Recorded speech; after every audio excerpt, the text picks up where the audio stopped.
Di kantor Anas setiap selesai sholat asar ada pembacaan hadis dari kitab Riyadhus Shalihin, sementara masih ada jamaah yang masbuk.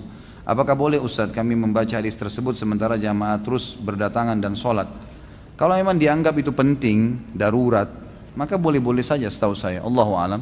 Setahu saya boleh-boleh saja, dan saya sarankan, saran saya supaya kalau bisa ya seperti masjid kita ini atau tempat-tempat yang lain, kalau ada taklim seperti ini mungkin teman-teman panitia bisa memberikan teman-teman kita yang terlambat tempat ya, mungkin di sisi masjid dikasih karpet khusus ditulis untuk orang yang masbuk, sehingga mereka tidak terganggu, juga jemaah taklim tidak terganggu kan. Itu lebih positif dan lebih di tengah ya, lebih adil istilahnya, daripada di sini saya teriak-teriak, nah sana juga imamnya juga baca ayat yang keras, akhirnya seperti orang yang berantem gitu.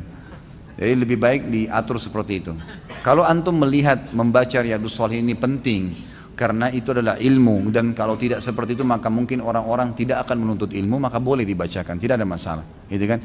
Dan saya sarankan orang-orang yang terlambat masbuk sholat, coba cari sisi masjid yang tidak mengganggu orang, karena kalau kita masuk dalam masjid misal akhirnya nyerobot ke orang-orang yang masih duduk berzikir, mungkin mereka masih berzikir, mereka masih mengejar fadilah doa malaikat, karena orang yang tidak berdiri dari musallahnya, tidak berbicara dengan orang di sebelahnya, tidak membatalkan wudunya, malaikat kan terus mendoakan dia.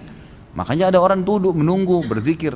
Orang yang masbuk harus mengerti, karena dia terlambat ya dia cari tempat posisi yang mungkin lebih tidak mengganggu dia dan tidak mengganggu jemaah yang lain. Ini saran saya, Allahu a'lam.